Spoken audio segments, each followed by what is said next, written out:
Good afternoon, Richland College. Good afternoon, guys. On this, he's literally the voice of Richland College. RC personified. It's Thanksgiving Eve, everybody. You are listening to KDOX Web Radio, broadcast live from Richland College in Dallas, Texas. We are the voice of Richland College. Views expressed on this show are our own, unless otherwise stated, and do not reflect the opinion of KDOX Web Radio, Richland College, or the greater Dallas County Community College District. Welcome, folks. Welcome in the studio. It's a very quiet day on campus the day before Thanksgiving. But here we are to loyally, faithfully broadcast the philosophical thoughts representative of the student body. Oh boy. So guys, how's it going? Last time I said I was so tired, and if you're wondering why I just interrupted myself, it's because I really don't care how's it going. Last time I talked about how I was as exhausted as I'd ever been recording a special here, a studio special, which is to say podcast.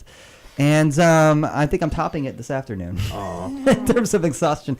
I was meeting with Professor Mary Wood, with whom I'm teaching a learning community this semester, and I was looking at her, and she was looking at me. We were having a conversation, and I was just seeing myself reflected in her eyes, just so tired, and just really trying to push through it all. And of course, she's 8.5 months pregnant on top of that, so I can only imagine.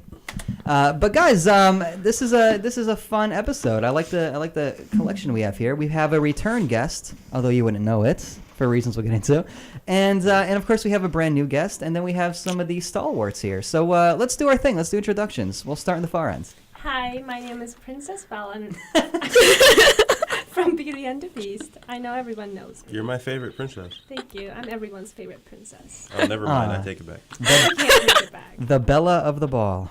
Thank you. My name is Mr. T. I've been on a diet recently. I've lost a couple pounds. Changed my hairstyle. Trying to be a new man now. So it's the Mr. reboot. T. Yeah. Yes. Welcome, Mr. T. Welcome. Thank you. My name is April Ludgate from Parks and Rec. I hate everyone, so don't talk to me. Right on. My name is Aisha James. Welcome. Thank you. Any affiliations? Are you involved with any other clubs on campus or anything? Yes, quite a few actually, but Excellent. I haven't really been getting the chance to really attend any of those meetings because of classes and everything. But Well, fair enough, because you know what? You've come to the most important of all the meetings. Which is the Philosophy Club Radio Hour. The most liked, I'd say. I hope so. God knows I hope so. Who do I got to my right here? My name is Kaylin Scoggins. Excuse me. Welcome. I'm an adjunct faculty here in the government department at Richland, in the School of Social Sciences, and not a philosopher by training, but a philosophy enthusiast or friend of philosophy, I suppose. I'm very happy to be here. Yeah, friend of philosophy, friend of the Philosophy Club, a friend of Professor Mancy. That's who I am, faculty sponsor. Yes, so Kaylin was on an episode that we actually had to scrap due to technical difficulties. We recorded an entire episode, and it was a lot of fun, a lot of crazy hijinks. I think I've never been more on my game than that episode. He says that all the time. And unfortunately, due to technical difficulties beyond our control, we could not recover the file. So it has been defiled. Get it? Perfect. Speaking of technical difficulties, I want to point out real quick, I don't have any headphones. My headphones aren't plugged in. You got no cans? Actually, Give me those. I had that, so I don't know where it's supposed to go. I got you, buddy. And head off any advanced technical difficulties. Yeah, I'm trying to give him a hint. He's just I not can hear taking it. people now. Okay. Glad everybody's here. Now, this is going to be an interesting radio session because the Philosophy Club did something it had never done before, which was basically gone a full-on Field trip. field trip. Yeah, can we call it that? Field trip? Yeah, field trip. Yeah. So here's what happened, guys. There was and we've done this every semester for the last 3 semesters, I want to say. There was a collaboration between the Fine Arts Department here at Richland and the Philosophy Department, and Philosophy Club in particular. And what happens is these students that are taking these fine arts classes, what they do is they're given an aphorism by Friedrich Nietzsche. And he's been a guest on our show previously, I believe. He was an atheistic thinker, an existentialist thinker by trade, if I dare say, and essentially a selection of aphorisms are given to the art students who, for the most part, have no background in philosophy. And just based upon the aphorism itself, which is a pithy 1 or 2 sentence quote, they are to derive some sort of inspiration and then channel it into an artistic representation of their interpretation of the aphorism. So what we did is we went over there, and we were there for the unveiling of these various artistic pieces, masterpieces, really, and then got to hear from the art students themselves. So their understanding, their approach to what the aphorism was, and that was supplemented by philosophy club and philosophy students, I guess, comments and feedback. I thought it went really, really well. It seems to get better every semester, and this was no difference. There's a buzz about campus, and Kalen was just telling me that he was down there earlier, and students were just kind of milling around and talking about the art pieces and stuff like that. So that's what we're hoping for. That's what we're going for. Mm-hmm. So essentially, I suppose what we're tasked with today is talking about the art, talking about how we feel as though Nietzsche was represented, and versus the artistic understanding and interpretation thereof. So shades of a previous podcast where we talked about art and whatnot, and very similar to how we did it with Waiting for Godot. So a lot of application. I think that Whose phone is ringing? Might be mine. oh, is it? Probably. You go get it. But I think that Can we lock the door and cut Mike's up? Joking. I think the first thing we should do is kind of summarize Nietzsche's philosophy. Oh, that was mine. First of all, let me apologize to my guest here. I'm so sorry. That was my phone. Get Wow. wrecked. Can we cut Mike? Can we cut Mike one? Whose phone is that? I think it's his. No. I'm saying that's what he said. Oh, okay. Damn, you got called out. I did. Literally, a phone call. Phone called out. Good Oh job. my god. Okay, but I think we should start by summarizing Nietzsche's philosophy, or at least giving some type of background That's a good for idea. people that don't know. And I think at least what I interpreted of Nietzsche's work is that he claims that the world is inherently meaningless. The world is apathetic towards people. And people try to find meaning in the world, or try to get meaning in the world from religion or from superstition, from seeing supernatural things. Mm-hmm. But he believes that that is all imagination. It's not actually there. He thinks that people should have the power to put meaning into their own lives instead of looking to a religion or looking to an authority figure for that meaning. He wants to give people authority to reign over their own lives and Yeah. judge things on their own terms. And Yeah, I think Yeah. that's great. and there's one piece of art in there in the library that it was made by David Southern. Shout out David. Oh yeah, shout out David. He made a maze, and I think I don't remember the aphorism underneath the maze, but he made a maze, and on the maze it was a bunch of very detailed lines, ridiculously large maze, and there was a start and a finish line. He made an amazing maze. Okay, I'm leaving. Okay, but anyways, he made a maze, and I think that the maze was supposed to represent life, or at least his life, and there was a start and a finishing point. And I think that this is the one I voted number 1 for, and I liked it a lot because I think that a maze could be a perfect way to represent life. Like, you are lost, but I think if Nietzsche were to critique the picture he made, he would remove the starting and the finish line, and it would just be a maze. There would be no end goal. There would be no starting point. You're just dropped into the maze, and there may be people who think they know the way. There may be people who want you to follow them to the way out, but there is no actual way out. You're just walking through this maze, and that's it. Yeah, Uche, and I loved what you said too yesterday at the conference, at the unveiling.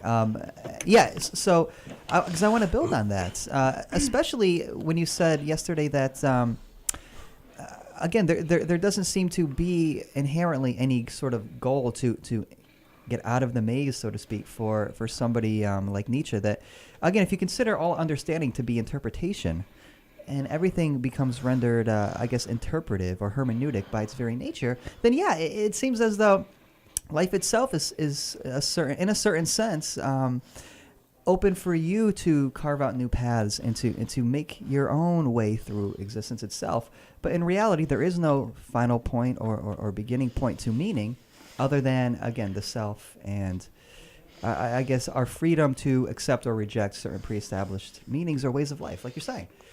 Yeah, I think that's a great way to put it. But we should also add too the biographical aspect of this guy, Dave. He suffered traumatic brain injury as a result of being run over by a drunk driver. And so the particular aphorism spoke to him in such a way where he was trying to depict that through the work of art, which I think is very Nietzschean. Nietzsche famously said, the only justification of life is an aesthetic justification. Yeah, so I guess what I want to do is this. Who here had a chance to visit it? So everybody got a chance, hopefully. And if not, we can pass around some images pictures that we took. But what did you guys think of? Well, let me say this. What do you think of this idea, as Uche explained it, that life itself is inherently meaningless, and that therefore it's up to what is meaningful, what is significant, is our decision. And when you're born into a world where meaning, significances, values are already there, it becomes our decision whether or not to accept them or whether or not to modify them, critique them, alter them in some way. I mean, does that sound like a worthwhile endeavor? I don't know. I think. Oh, you can go ahead. So, since I've been reading metaphysics for a while, and this is the first time I've ever been introduced into a topic, I haven't gotten very far. So essentially, what this person has been doing is taking normal objects and defining their properties and thinking of why they exist, essentially, right? Taking down, if you take away the properties of a table, all of it, what remains is essentially nothing. And that's what Nietzsche was getting to, is that take away all your properties, all your values, all your particulars, and you have absolutely nothing remaining of your life. At the same time, if you take two beings or objects that have the same properties, then they are essentially the same thing. So what is so different between you and someone who's gone through the same thing as you did? So I think what Nietzsche was getting to in sense of meaning is that all of our lives amount to essentially nothing. But it's the individual, aesthetic, personal meaning that we give to it, not some other person giving it to it. It's your meaning that you give to it that makes it different. Only for you, though, not for others. Yeah. But of course, others, I think that's, again, great job. But it's also up for others to accept or reject your understanding of things, your interpretation of the world. Yeah. Well, I can't help but think about our class again and how we talked about, we have profound meanings in life, but Sartre says that I think Kearney says that you are the author of your life. So you could change anything if you want to, and you could change those meanings. And actually, if there's no meaning, you could add meaning to things. So I think it's up to people and how they want to value life or things around them.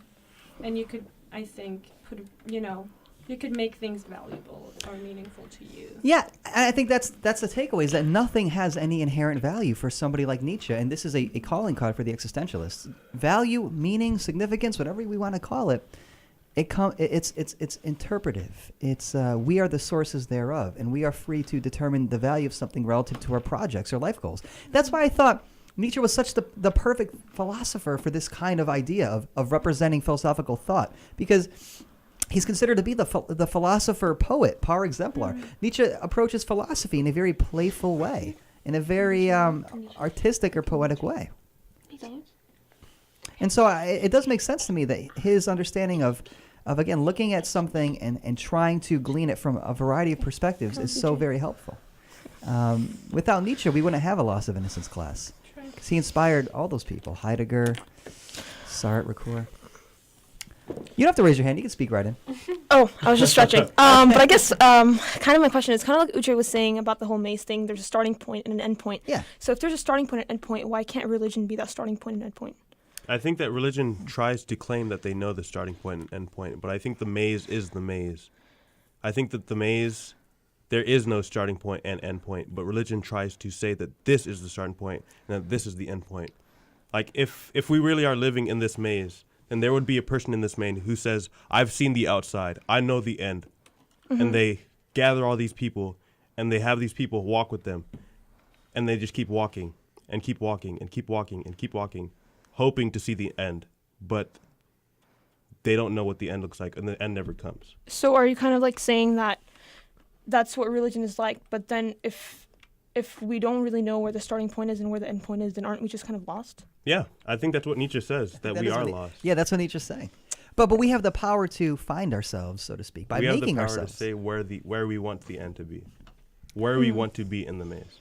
Yeah, and what's driving our motivation to even try to walk through the maze? Uche, the example you gave earlier while we were talking, you could give that example because it's really interesting. I forget completely what I was talking about. About the iPhone, I think, right? You're already Yeah. a professor. Okay, Jim. hey, goals. Manzi number 2. The second, yes.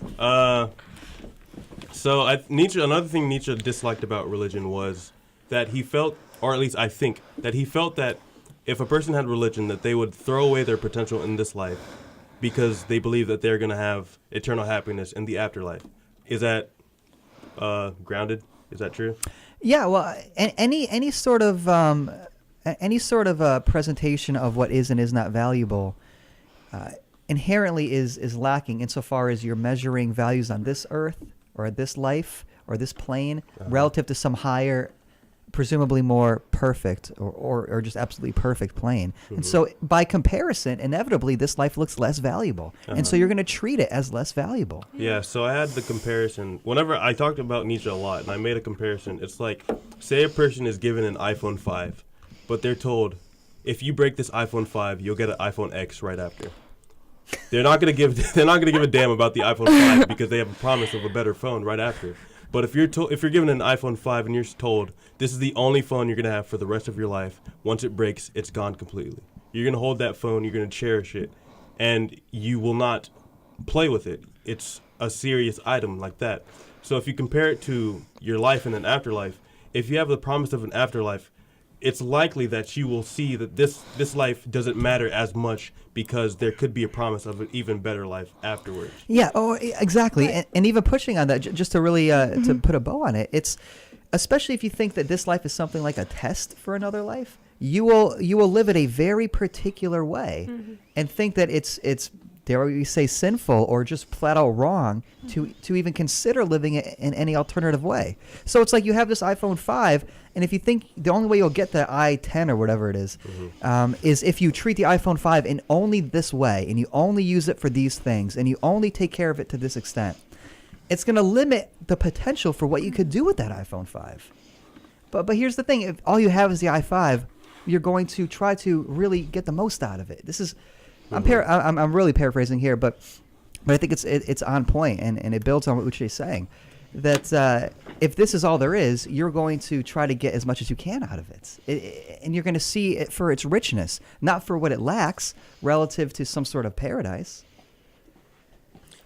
But according to Nietzsche, isn't there no richness to be found in the iPhone itself in that analogy? Yeah, I think you're right, and it's so. Where do you learn to value an iPhone to begin with? Well, certainly you're born into a world that tells you to value iPhones or value phones. But then you can come to individually realize communication's valuable, especially if I have a device that allows me to communicate instantaneously in a variety of ways. Well, but following Nietzsche more precisely, you wouldn't realize that communication is valuable. You would decide it's valuable and thereby create the valuableness of communication in that action.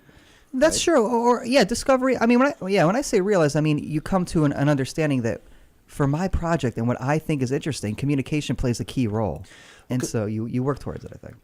Yeah, because I think this, at least I was seeing some interesting things in the exhibit and relative to Nietzsche's thought in general. Awesome, yeah. I had always, at least, I guess, interpreted or understood Nietzsche to be emphasizing creation over and against discovery, over against kind of, finding givenness or inherentness in things and emphasizing, the creativity aspect of things. He's, as you said, he's the philosopher poet. I believe at one point he even said the will to power really is a will to art. Yeah. In some ways. And so that's why I thought it particularly interesting, one, to see the same aphorism interpreted differently by different students. Exactly, in the different artworks. But the one that actually, I didn't do an actual count, but the one that seemed to be most commonly chosen by students was the quote about life is suffering, but surviving is finding meaning in the suffering. Yeah, I think that's right. Now, maybe it's simply an artifact of translation, but I thought it really interesting that it was worded as finding meaning in suffering rather than creating meaning in the suffering. which it made me turn my head a little bit, thinking in the broader context of Nietzsche's thought, because as Uche pointed out at the beginning, one of the fundamental kind of principles of Nietzsche's thought would be there is no meaning to be found anywhere. It's to be created. Right. I think you're right about that, and it could be a translation thing. The way I would understand it, though, in a charitable way, is to understand that you find that you're capable of I guess, I don't want to say imposing, but imbuing something with meaning.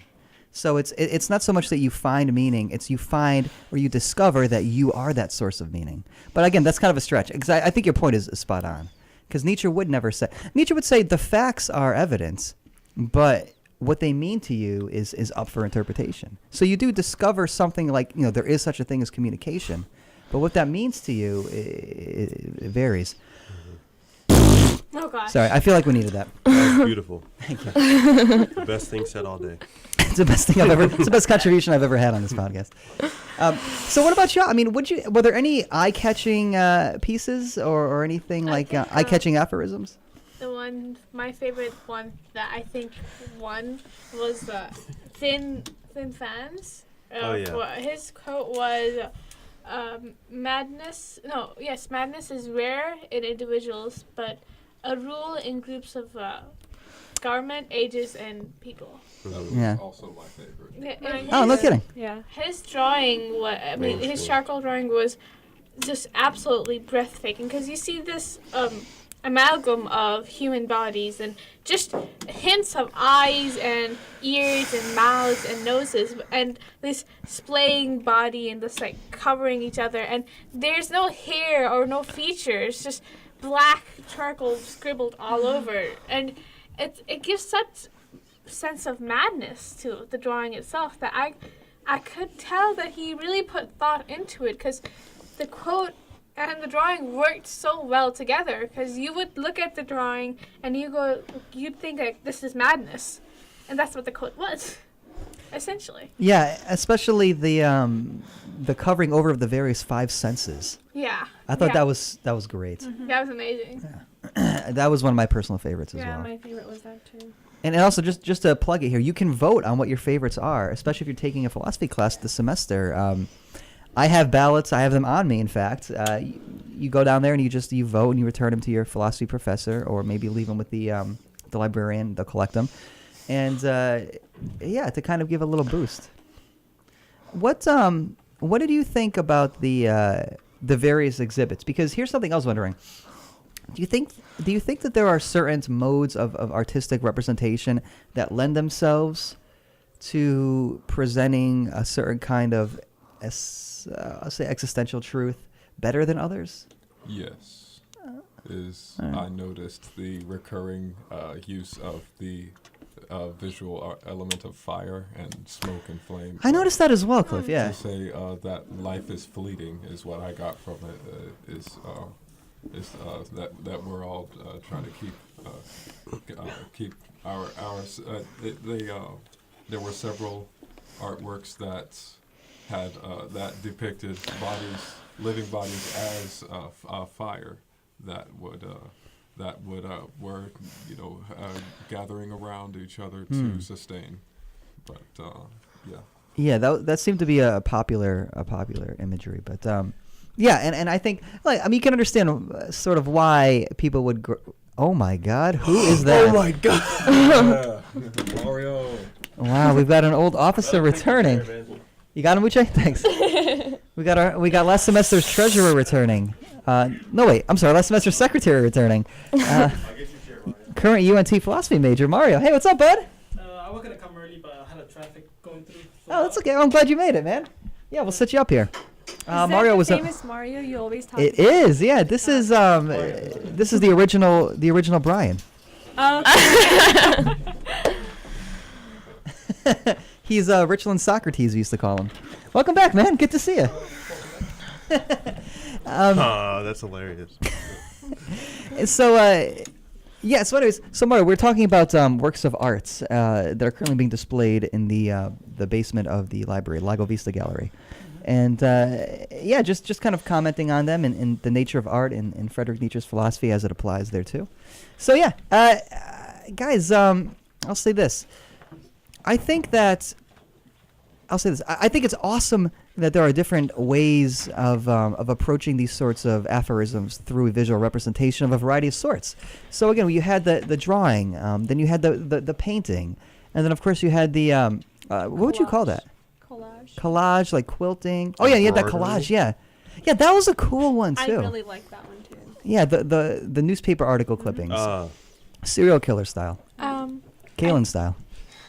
I think what was interesting how most of the paintings were not actually representing the code itself. You had to think about what it was implying, like the maze or the drawing or this other one with the gun.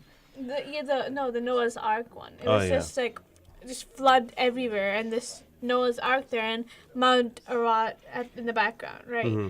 And there's this. I love how he gave the effect of rain, even though it's just scratches all over the painting. And the quote was, God has his own hell. It is his love of mankind. Yeah, it's his love of mankind. And it really took me a while to think about that quote itself, because it made me think that how could you correlate the painting to the quote? And you had to think about it because okay. Go ahead, Haya. Preach. Preach. You can do it. Because the code said that God has his own hell and it's love of mankind. And the way I thought of it was kind of like an abusive relationship. Right? You have this one girlfriend or boyfriend who's who you think you're in love with, but is absolutely a menace to society. Just terrible, hates you, hates everybody, is terrible, like April Ludgate, basically. Sorry. But then you love her. You love him, and you cannot give him up, and you cannot maybe get a restraining order and send him to prison because he deserves it. But, you have faith in them. But that's no. Yeah. You have faith that they'll be able to get over it, but they never do. So maybe God has faith in people the same way people have faith in God. But he never get over it. And then the painting itself is God's way of showing what his hell, because God made the flood because he wanted to rid the world of mankind, because it was a menace on society. It was a menace on earth. But shout out, great movie. Shout out floods. He gave Noah the idea to build the ark to save humankind.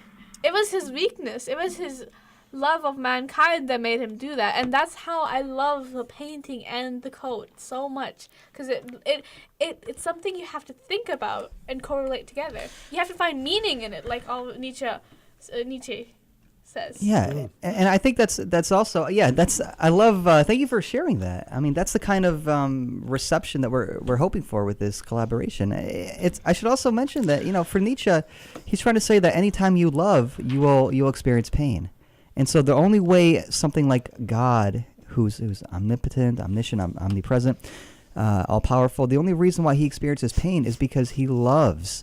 And more specifically, he loves something that is flawed and going to disappoint, which is namely mankind. So even God can experience suffering so far as he loves or devotes himself to the kind of thing that will inevitably let him down.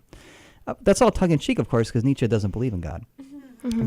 But this understanding of, if you imagine God, then you have to understand God's love in the context of what human love is. And human love, for Nietzsche, it's empowering, but it's also suffering. Mm-hmm. I mean, another aphorism was that which does not kill you only makes you stronger. Mm-hmm. That's something that is I would say pretty important for Nietzsche's understanding of life itself. So guys, real quick here, we have to bring in the Zamboni, and I'm not joking. The maintenance crew has to come in and mop and sweep this floor right now. It's gonna take them about 5 to 10 minutes tops, and if they don't do it now, it doesn't happen until after Thanksgiving break, which is not allowed. This is the weirdest day. Yeah, this has never happened before either. So we're gonna have to take a 5-minute hiatus. We're just gonna pause it. Listeners, you won't feel a thing, I promise. It won't be painful. But yeah, so we're gonna have to give it a quick pause and then return to complete the show here. So That's so funny. yeah, we'll see you in a second.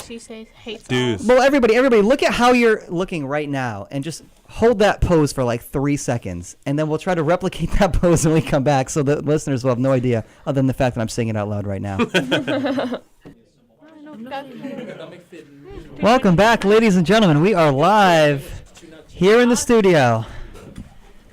Staying woke, staying lit here in the studio. Welcome back, everybody. So the maintenance team came in and took care of business. I look like alfalfa. I gotta fix my headphones. But here we are. We're back, guys. We weren't in our same poses. Now they know. Oh, yeah, you're right. The illusion's gone. I took a mental snapshot, and it's one I will treasure until my final hand days. was up like this. It smells clean in here. It really does. Pine Sol. Pine Sol. Squeaky clean. You know what somebody told me, speaking of pine, is that if you make a tea out of pine needles, that it's the equivalent of 5 glasses of orange juice in terms of vitamin C. Whoa. Yeah. Isn't that interesting? That's why, Crazy. I mean, a pine actually has Exactly, the, let's go. in terms of survival in the wild, pine has the best values to have. It can be an antiseptic, it can be a congestion releaser, it can be an excellent source of vitamin C and fire creation. Chris Wow. Pine is a good actor. And insulation. Oh, very That's cool. interesting. That's 5. And you know, supine means on your back. What? Supine. That was a great reaction. I'm not sure if pine soup would be that good of an idea, really. Pine soup. Yeah, I like that. Pine soup. We could charge $45 for it at some local startup. Okay, so we're back. Does anybody have any idea what our final point is? Oh, wait. Let's ask the faculty advisor. Surely he kept notes. Anyways, so what do you think about art? Anyway. About what? Art. Art. He's from Boston. What? Boston. Let me ask you this, guys. Jesus. Excuse me. I'll never not do that. Nietzsche. Friedrich Nietzsche. What do you think, and I don't want you to reveal your votes per se, but let me ask you this. Of all the works of art that you saw there, what did you think was the one that was most representative of how you thought the aphorism was in terms of its significance or meaning? So, for example, and here's what I tried to do. I would read the aphorism and to the best of my ability, block out the work of art. I mean, I had an advantage because I had the aphorisms beforehand, but I had an understanding of what I would expect to see depicted. And part of the fun, and this was really to your point, Kaylin, part of the fun was going to see how other people interpreted it. And some of them were kind of spot on with how I would try to depict it, and others were so different from how I understood it, and yet equally as provocative, equally as evocative. And so were there any particular works of art that you thought, this person nailed it? And I know you already described the what would you call it, that disjointed work of art. Mm-hmm. But were there any other ones that really were just like, wow, this is incredible? Because there is one I have in mind. And maybe I'll even show it because it's on my phone. But were there anything in particular, any works of art in particular that you were like, geez, this is exactly... I had an understanding of it, and this work of art really deepened it for me. There was one embroidery one. Yes. It was something of... Is this the one you're talking about? It might be. Okay, it was like... I don't remember what the quote was, but it was supposed to be a dream catcher. And on one side, it was a lady... That's my favorite too. It was a lady with red hair, and she was holding the hands of a skeleton. That is the one I had in mind. Nice. Yeah. But, yeah, that one stood out to me the most. Me too, because this idea of again, understanding, literally gripping your own mortality and then looking at it as a way of inspiring, well, I guess, ways of living, inspiring a more authentic understanding of yourself and what makes you happy, which is to say, what you find significant. This is what, at least to me, this is what's so special about art, is that it allows for you to look at things, literally, sensorially take in things that conceptually are a bit too difficult to accept psychologically, if that makes any sense. Kaylin, your thoughts? Yeah, to kind of put me on the spot, why don't you? Yeah, to kind of, I guess, take a one of the pieces that was maybe a little bit lighter in tone, but it really stood out to me. I had a picture of it. I wanted to make sure and read it. The aphorism was, "The argument against a stupid head is a clenched fist." I remember that. And yeah, the argument against a stupid head is a clenched fist. And it's an embroidery of a face with a kind of a fist with the word truth labeled on it, coming next to the cheek. But it's interesting because the arm and the fist and the face are all embroidered in the same color, implying that it's not like it's not two people. It might be one person kind of, punching himself. Yeah, punching themselves or waking themselves up, with the truth, or arguing against their own, stupid head. That is cool. with a clenched fist. It reminded me of another one of my favorite philosophy quotes, which I believe was from Avicenna, which was. So it was about the principle of non-contradiction, that the two things can't both be and not be at the same time. I'm awake and asleep at the same time. Right. It's impossible, yeah. Like most of your students, I'm sure. No, they're all asleep. But they're staying woke. It reminded me of a quote from Avicenna, because he said, anyone who denies that principle of non-contradiction should be beaten and burned until they admit that to not be beaten is not the same as to be beaten, and to be burned is not the same as to not be burned. Wow. Yeah, that's right. I'm lost. Powerful quote. So this idea that there are conceptual smartasses who will want to argue against this idea of... So the principle of non-contradiction, you really kind of find it in Aristotle and then reaffirmed throughout the tradition, is that you cannot both be something and not be something simultaneously. And there are people who try to kind of work around that in interesting sort of intellectual masturbatory kind of ways, I think is Avicenna's position. And so he says if people really don't believe in the principle of non-contradiction, try having them both beaten and set on fire simultaneously, and they will understand that you can't be both one and the other. Something along these lines. Oh, yeah. I feel like I actually butchered it. I would say that's actually brought in by Parmenides. It was the first one to actually bring it in, the idea of non-contradiction, but he called it ontology. I love his sandwiches. Chicken Parmenides. Yeah, so Parmenides was arguing Parmesan cheese. that what is cannot be the same as what is not. They either have to be what is, but what is cannot be what is not, because if it's what is not, then it goes back to the same problem. There's a contradiction. Yeah, but don't you think that Nietzsche's interpretive understanding of things challenges that? So, for example, something could be a good work of art and could not be a good work of art simultaneously. It's a good work of art in terms of technique. Oh yeah, also the Gorgias actually, the sophist Gorgias actually agrees with that, with Nietzsche in that case, because Gorgias will argue that what is and what is not both coexist at the same time. As long as it can persuade the person, and the person can be able to persuade what is not and what is at the same time. Yeah, and so that reference there was to Gorgias, who was an ancient sophist, and there was a dialogue by the same name, and the titular character Gorgias. Actually, I would say in that particular dialogue, he's presented as sort of a doddering doofus, but Callicles, I think, represents Nietzsche. Of course, anachronistically speaking here, the tenets of Nietzsche, if you can even call them tenets, thousands of years beforehand. But let's get back to this idea of, I don't know, we'll say receiving art in a way that is charitable. Let me ask you guys this. Let's switch gears here. Was there any particular work of art that was challenging to your sensibilities? That made you almost uncomfortable, or maybe made you want to rethink the words on the aphorism that it represented? Was there any for you that did that? Well played, Uche. Well played. Well, of course, there was the one on suicide. Yeah, that one. I couldn't remember the quote for it, but it was that one for me. Well, it said, I can paraphrase here, that the thought of suicide gets many people through a dark night. Which is to say, it suggests that to be mindful of the fact that at any point in time you are truly free to end this suffering is actually in some way encouraging or supportive. Because you think to yourself, well, as bad as it gets, I do have an out. But I don't want to take that out, so that must mean I'm capable of enduring the suffering, or I'm capable of pushing forward even when times are tough. That's the Nietzschean quote. And again, it was an aphorism that was selected by the artist that was outside of the ones that we were offering. So it's something that this particular artist found on her own, in her own research, and spoke to her, and she chose to do this. I can understand how that could be challenging to some sensitivities, for sure. But it's also, I think, helpful in seeing that through a work of art, you can be inspired to consider things that, you know, through words alone or through argument alone, you may be adverse to. But I think art is that which bridges the personal with the more conceptual.